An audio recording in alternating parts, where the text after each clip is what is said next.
to our morning announcements. I'm Tamara, And I'm Juan. and we're your anchors to BTV. Please stand for a Pledge of Allegiance.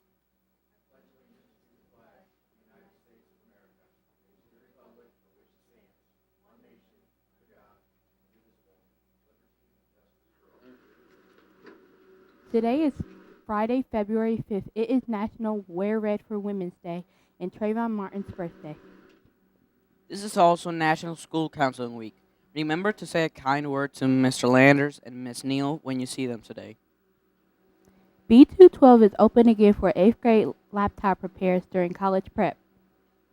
Today's lunch menu is Potato crusted fish fillet, chicken quesadilla, personal pan pizza, turkey and cheese chef salad, turkey bacon ranch wrap, mixed vegetables. and coleslaw.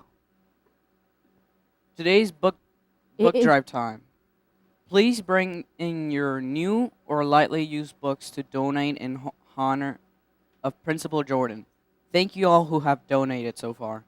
Teachers, donations will be collected again next Friday. Lawrence Township leaders announced that the name of Amy Beverland School would not be changed to Susan Jordan Elementary. However, they do plan to honor Miss Jordan in some ways yet to be decided. Here's Miss Trotter with a yearbook announcement.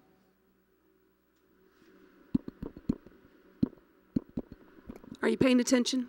Good morning, everybody. I'm here to announce that you can still order a yearbook. It is not too late. Even though it's too late to order a name stamp, you can still get a yearbook, and you will want to order one because we have actually placed our order as a school, and so it is now first come, first served basis. If you do not order a yearbook or start a payment plan, you run the risk of maybe not getting one because we only have so many books in our order. So please plan on getting an order. You can pick up a form in the main office or outside of my room in C110. Thanks. Back to the anchors.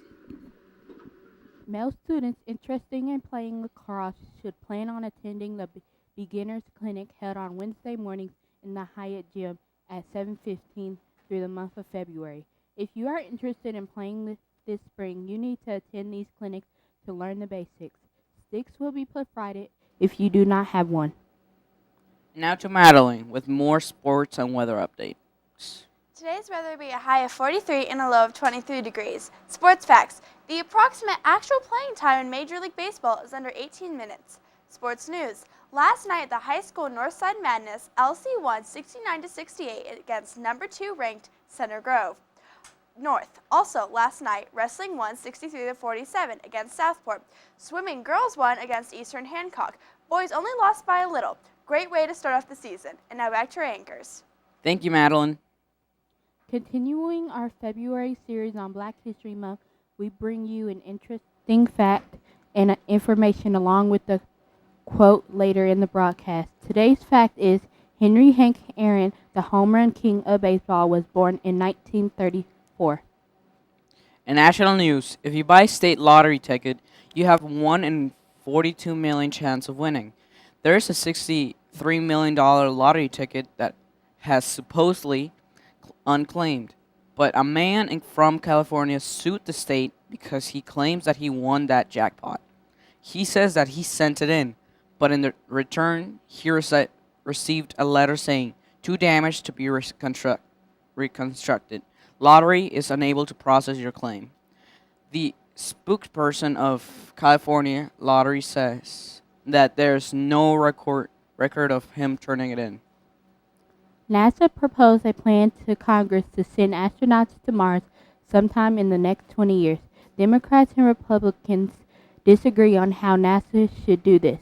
Republicans say the moon should be the launch pad to go to Mars, and the Democrats agree with NASA's plan, which is to land on an asteroid and study it before heading to the red planet.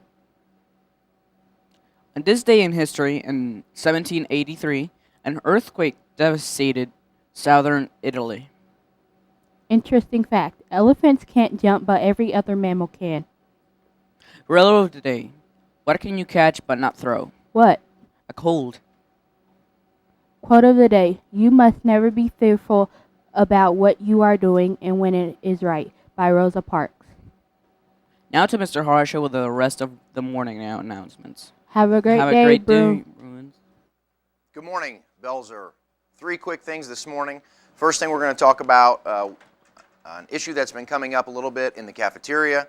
Then we're going to watch a short video that I wanted to share with you, and then we'll have our reading log winners. So for starters, in the cafeteria, it has been brought to my attention by a few students this week about cell phones and laptops during lunch. And I wanted to explain kind of our policy here building-wide to make sure that everybody's on the same page. I think it is important that students understand why we have some of these policies in place. So right now in our cafeteria, the expectation is that students do not have cell phones or laptops out during lunch. And I wanted to just explain why that's the case. Number one, first and foremost, we've got, in most cases, 300 or more students moving around in that cafeteria, going to their seat, going up to get their lunch, coming back. And so the cafeteria was an area where we were having a lot of damaged devices. They were being knocked off of tables or students were dropping them. And of course, we also had students who would sometimes leave their device on the table, go up to get their lunch, come back, the device was gone, either misplaced or someone took it. And it was just kind of a lot of issues. That was number one. The second, sometimes when students are on their phones and not making good choices, it can also be an opportunity for people to message one another or post things on social media that might cause conflict during that lunchtime. The third one, basically, we know that both your device and phone sometimes are equipped with cameras or videos, and just like throughout the rest of the day, we want to make sure that students are not tempted to use that to take videos or take pictures of students, particularly students that don't want to be photographed. And then lastly, clearly this one is the most common sense, but with all the food and all of the drinks that are around, it's just trying to reduce the risk of your phones or your devices being damaged. If somebody spills their milk and it goes all over the keyboard of your device, remember that you're responsible for that device, and I'm sure you don't want to be having to pay that fine. So I just wanted to explain, that's why we have the rule, and I want to make sure whether you're in A, B, C, or D lunch, the expectation is the same. Whether you're a 7th grader or an 8th grader, whether you sit in row 1 or row 8, the expectation is the same. No cell phones or laptops out during lunch. So I wanted to clarify that today.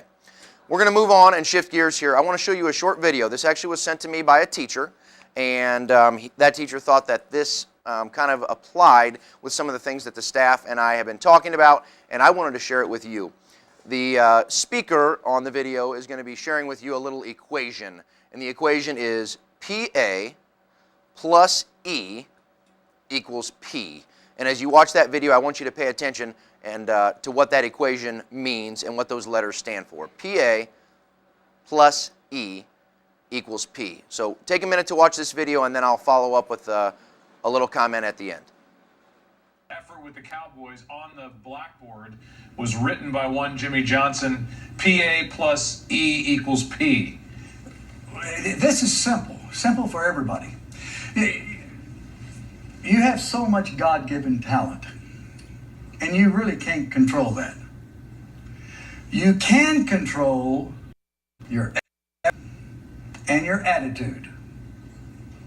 Now, positive attitude plus effort equals your performance. You know, if you control your attitude and you control your effort, your performance is going to go up. So, you know, guys are so big and so fast and so talented. You know, I can't control that. But I can control your attitude and your effort. And if we improve those two things, and any individual, in your job, I mean, we all get in ruts. We all get in such habits. And plus, human nature is, you know, we all get comfortable with the way we've got money in our pocket and things are going good. You know, every now and then we need to pull back just a little bit and say, how can I get better? And how I can get better is the two things that you can control. You can control your attitude, you plant that positive seed in your mind, and you work harder. It's amazing. People say, well, I put in my 8 hours. You know what? During those 8 hours, you know how many other people are working? It's pretty competitive. But you work that 9th hour and that 10th hour and that 11th hour, there's not a lot of competition. You work a little longer and all of a sudden the competition falls out. hard work overcomes a lot of things. Now, it comes with a price. I mean, my hard work, I spent night and day. I live 2 blocks from the Dallas Cowboy complex. And I was over there 24 hours a day almost. Okay, so PA plus E equals P. We talk a lot about how we can be successful, and we have to understand we can only worry about the things that we can control. And as he mentioned, we can control our attitude. We can control how hard we're willing to work. I thought this was appropriate today. Today's the last day of the midterm of the 3rd grading period. And you might remember when we first came back from break, everybody was asked to set a goal for this grading period or this semester. And I think it's a great time for some of us to take a look in the mirror and ask if we are approaching every day with a positive attitude about learning, and are we really giving the amount of effort that is necessary to get the results that we want. So I wanted to share that with you today. Keep in mind, you can control your positive attitude, you can control your effort, and both of those combined together will give you the performance that you're looking for. Okay, thank you for that, and moving on, I want to make sure to finish up today, I read off our reading log winners. If these people would please meet me outside of my office here right now. Lincoln Pointer, Miss Wood. Benton Knox, Mr. Harris. Taylor Herbert, Mrs. Fallahy. Damon Turner, Mrs. Carlson. Maya Reiser, Mr. White. Genesis Johnson, Mrs. Usina. Ryan Miles, Mrs. Seckler. Bella Bardock, Miss Weininger. Asia Ball, Mrs. Usina. Christian Barker, Mrs. Trotter. Chantel Mauricio, Miss Hurley. Taya Slatter, Mrs. Benjamin. Darius Taylor, Miss Wood. Antonio Jefferson, Mrs. Tiggs. I think it's Maitrey, sorry if I messed that up. Irving, Mr. Harris. Gabriel Lloyd, Mrs. Collins. Devontae Roberson, Mrs. Benjamin. Monica Williams, Mrs. Collins. Darren Johnson, Mrs. Tiggs. Morgan Murph, Mrs. Fallahy. Chris Glover, Mrs. Carlson. And lastly, Haley Whitener, Mrs. Heck. So thank you again to all those 22 students this week that did their reading log. Those of you that did not get chosen, remember that is still positively affecting your college prep grade. It is helping you improve as a reader and as a learner, and we will continue to do these incentives every week, whether we do the individual ones or the whole class donut rewards, so continue to do those reading logs. That's it for today. Have a great Friday.